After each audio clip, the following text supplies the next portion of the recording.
Hello everyone, welcome to my YouTube channel commerce secret. तो जैसा कि आप लोगों को पता है, हमारे चैनल पर यूजीसी नेट की प्रिपरेशन कराई जाती है। इससे पहले अगर आप चैनल पर नए हैं तो चैनल को सब्सक्राइब करें, बेल आइकन को प्रेस करें और आप हमारे टेलीग्राम चैनल से ज्वाइन कर सकते हैं। लिंक नीचे डिस्क्रिप्शन में दिया गया है। तो आज मैं आप सबके लिए रिसर्च के मोस्ट इंपॉर्टेंट क्वेश्चन और प्रीवियस ईयर क्वेश्चन लेकर आई हूँ। इससे पहले मैंने अपने चैनल पर बहुत सारे प्रीवियस ईयर क्वेश्चन करा रखे हैं, तो आप लोग चाहें तो विजिट करके देख सकते हैं। तो चलिए शुरू करते हैं अपनी आज की क्लास। तो फर्स्ट क्वेश्चन है, which type of research encourages participants perspective. Option A ethnographic method, option B historical research, option C exactic research या ऑप्शन डी एक्सपेरिमेंटल रिसर्च।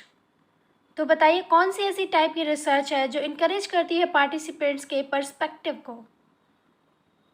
फटाफट आंसर करा करिए। तो इसका सही आंसर हो जाएगा option A ethnographic method. Ethnographic method में क्या होता है, ये जो रिसर्च होती है ये हमारे इनकरेज करती है पार्टिसिपेंट के पर्सपेक्टिव को। ठीक है, तो इसका सही आंसर हो जाएगा option A ethnographic method. Next question है, स्टेटमेंट फर्स्ट है, there is no difference between format and styles of writing and referencing in a thesis and a research article.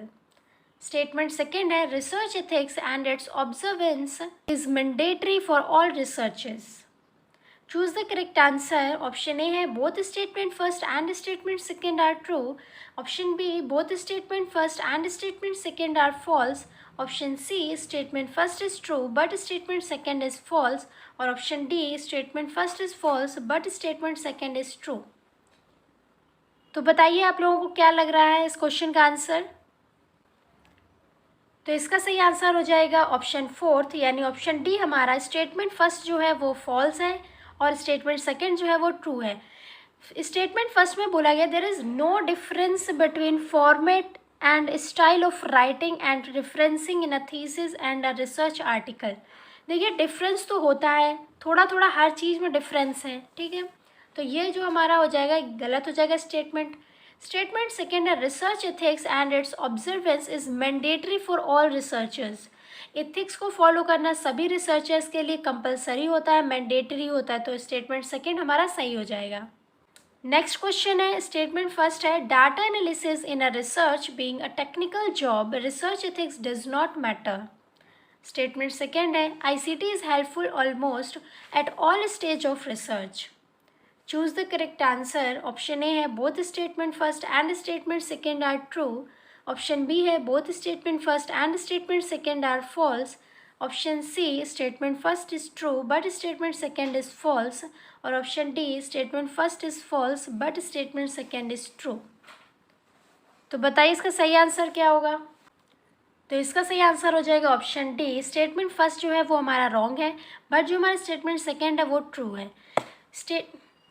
देखिए स्टेटमेंट फर्स्ट में बोला क्या गया है, data analysis in a research being a technical job, research ethics does not matter.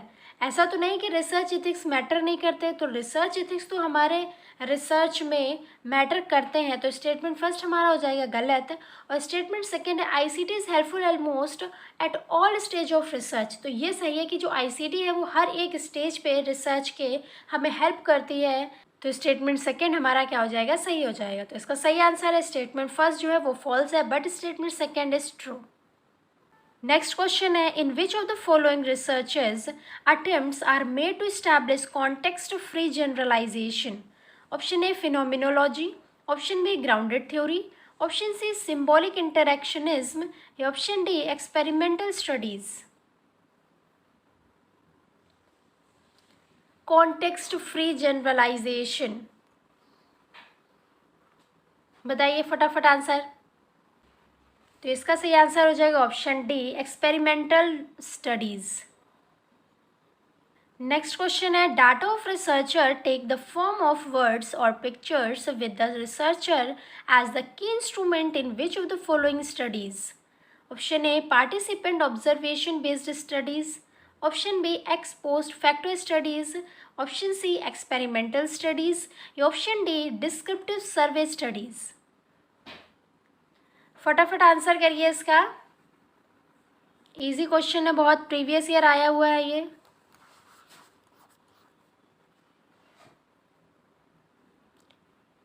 तो इसका सही answer हो जाएगा option A, participant observation based studies.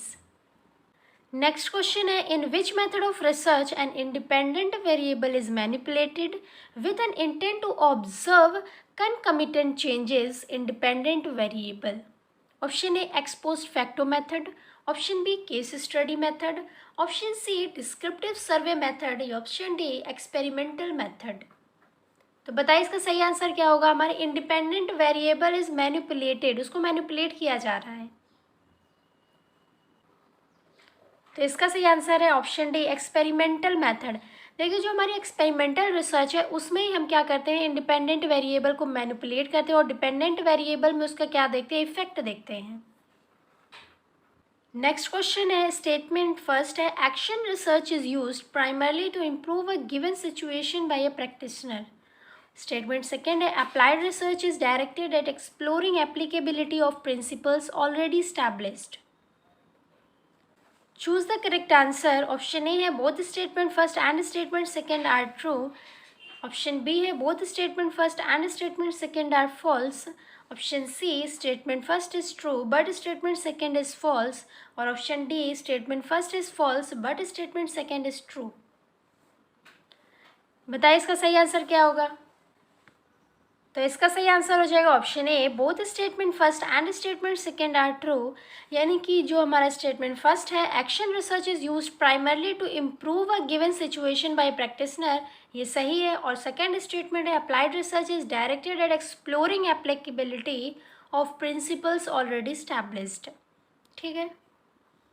Next question है, in which of the following research method process of hypothesis testing optimally safeguards the role of extraneous variable?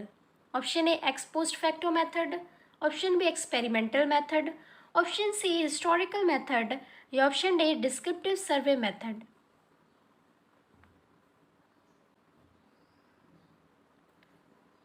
Process of hypothesis testing optimally safeguards the role of extraneous variable। ये previous year question आया हुआ है और इसका सही answer हो जाएगा option B, experimental method. Next question है, an extraneous variable is also known as. जो हमारा एक्स्ट्रानॉशियस वेरिएबल होता है, देखिए इंडिपेंडेंट वेरिएबल है, डिपेंडेंट वेरिएबल है, एक्स्ट्रानॉशियस एक वेरिएबल होता है, उसको हम और किस नाम से जान सकते हैं, ये पूछा गया है आपसे। Option A, artifacts, option B, contiguous factor, option C, dependent variable, या ऑप्शन डी, इंटरवेनर। तो बताइए इसका सही आंसर क्या होगा। Extraneous variable is also known as, तो इसका सही आंसर हो जाएगा ऑप्शन ए, आर्टिफैक्ट्स। जो एक्स्ट्रानॉशियस वेरिएबल है उसको आर्टिफैक्ट के नाम से भी जाना जाता है। तो ये आप लोग जरूर याद रखिएगा, इंपॉर्टेंट क्वेश्चन है ये। नेक्स्ट क्वेश्चन है, independent verification of a research effort is known as. Option A, inquiry, option B, investigation, option C, probe, या option D, replication. Independent verification of research effort is known as। तो इसका सही answer हो जाएगा option D, replication. Next question है, analytic induction is a method of. Option A, systematic interruption of events, option B, generating hypothesis, option C, testing hypothesis, option D, free style interpretation, ये option A, testing null hypothesis only. तो अब हमें बताना है कि analytic जो induction है उसके कौन कौन से इसमें मेथड है। Choose the correct answer. First है A, B and E only, second है A, B and C only, third है B, C and D only, और फोर्थ है C, D and E only. तो बताइए इसका सही आंसर क्या हो जाएगा।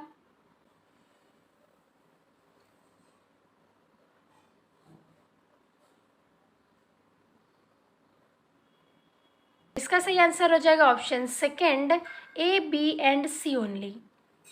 ए यानी systematic interpretation of events, B यानी जनरेटिंग हाइपोथेसिस, और सी, टेस्टिंग हाइपोथेसिस। ये क्या है, analytic induction is a method of systematic interpretation of events, generating hypothesis, hypothesis को जनरेट करते हैं और टेस्ट करते हैं हाइपोथेसिस को।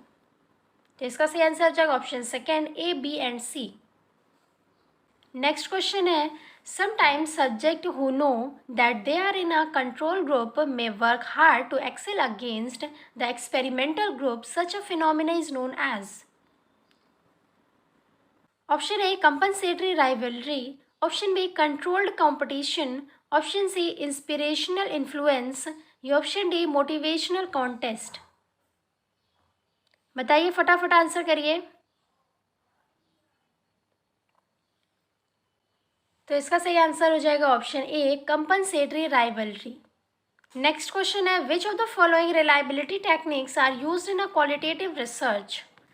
Option A, diachronic reliability. Option B, quixotic reliability. Option C, synchronic reliability. या ऑप्शन डी, होल्स्टी कांस्टेंट. या option A, Cronbach alpha. बताइए. द करेक्ट आंसर फर्स्ट है A, B and C only. Second है A, C and E only. Third है B, C and D only. और fourth है C, D and E only. तो बताइए इसका सही आंसर क्या होगा. रिलायबिलिटी टेक्निक पूछा गया आपसे, जो यूज़ होती है किसमें, क्वालिटेटिव रिसर्च में. ये प्रीवियस ईयर क्वेश्चन है.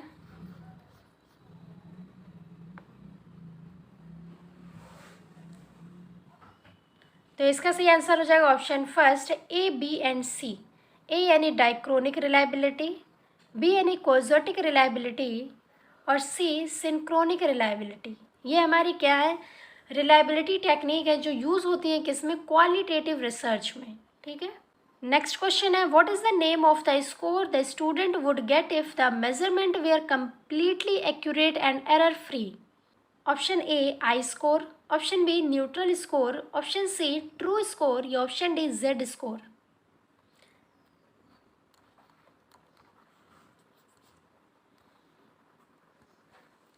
बताइए इसका आंसर फटाफट.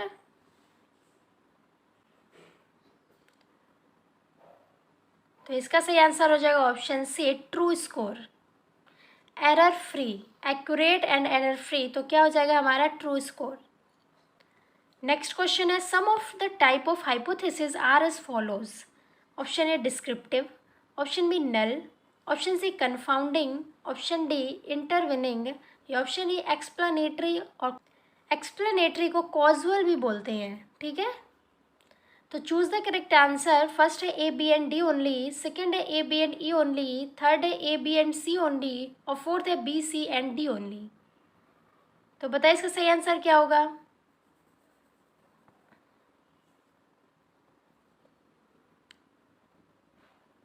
तो इसका सही आंसर हो जाएगा option second, A, B and E. A यानी डिस्क्रिप्टिव, बी यानी नल और ई एक्सप्लेनेटरी, जिसको कॉजुअल भी कहते हैं. तो इसका सही आंसर हो जाएगा ए, बी एंड ई ओनली. तो आज के लिए इतना ही रखते हैं. अगर आपको लेक्चर पसंद आया हो तो चैनल को सब्सक्राइब करें, बेल आइकन को प्रेस करें और आप हमारे टेलीग्राम चैनल से ज्वाइन कर सकते हैं, जिसमें आपको सभी नोटिफिकेशन, सभी इंपॉर्टेंट इन्फॉर्मेशन सब अवेलेबल करा दी जाएगी. PDF भी आपको टेलीग्राम चैनल पर ही मिलेगी. जितना हो सके वीडियो को शेयर करें.